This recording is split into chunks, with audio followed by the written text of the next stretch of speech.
د اسلام آباد د ستراتیژیکو مطالعاتو په انسټیټیوټ کې د وسلې د کنټرول او بې وسلې کولو مرکز ECDC د یوم تکبیر 25 کاله د سولې ثبات او پرمختګ وده په موضوع یو سیمینار جوړ کړو. په دغه سیمینار کې ګڼ شمېر پخواني ډیپلوماټانو، پخواني فوجي افسرانو او د ساحوي مطالعاتو کارپوهانو برخه واخیسته. د نېشنل کمانډ اتھارټي سلاکار لیفټیننټ جنرال ریټایرډ خالد احمد کدوایی په یو ویډیويي پیغام کې وویل د پاکستان دفاعي صلاحیتونه ښه متوازن دي او ټول ځواکونه د قوي کمانډ او کنټرول سیستم تر چترې لاندې کار کوي. د پاکستان د جوهري پروګرام د سفر د ساينسي او ستراتیژیکي خواري په لټه کې دی چې د وسلو غیر ضروري سیالۍ نه ځان ګرځوي. په راتلونکي به هم پاکستان جنوبي اسیا کې سوله او ثبات غواړي او بې ثباتۍ ته به اجازه ورنکړل شي.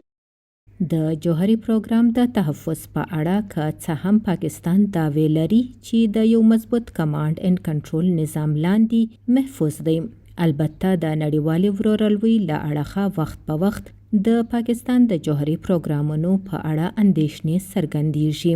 भी कंसर्न्स बहुत ज़्यादा आए थे पाकिस्तान के ऊपर, तो ये और उस वक्त पाकिस्तान के अंदर हालात जो है دغه اندېښنې هغه وخت مخې ته راغلې کله چې د پاکستان کورنۍ حالات ښه نه وو او ترهګرۍ پیښې هم مخې ته راغلې وې.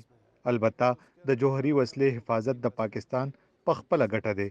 پاکستان په دې وروستیو کې خپل جوهري پروګرام محفوظ ساتلو لپاره د نړیوالې کچې یو شمېر ګامونه پورته کړي دي. پاکستان او هندوستان کال 2098 د مئی په میاشت کې خپلې جوهري ازموینې ترسره کړې، خو 25 کاله تیریدو پس هم دواړه هیوادونه د جامع ازموینې بندیز تړون CTBT نه دی لاسلیک کړی.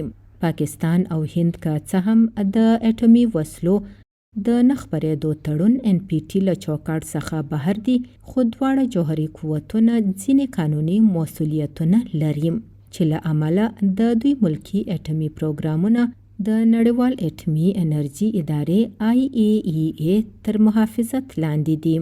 د جنوبي اسیا دواړه اټومي وسله لرونکي ګاونډیان له مودې راهیسې په څو دواړخیزو بحرانونو کې ښکېل دي چې حل یې تر اوسه نه دی موندل سوی، او د یو بل له اړخه د جوهري وسلې کارولو دړکې هم مخې ته راځي. هند په اوسني وخت کې د پاکستان سره د ښکېلتیا لپاره ډیره لیوالتیا نه لري. پاکستان هم د خبرو اترو دپاره د هند لخوا د کال 2019 اګست په میاشت کې د هند د واک لاندې کشمیر خپلواکي ختمولو پریکړه بیرته اخیستو شرط ایښی دی. نو په داسې حال کې څېړونکي نه ګڼي چې په نږدې راتلونکي کې د دواړو ګاونډي هیوادونو ترمنځ د اټومي خطرې کمولو اقداماتو په اړه د خبرو اترو عمل شتون ولري. رابعه پیر، وایس اف امریکا، ډیوا، اسلام آباد.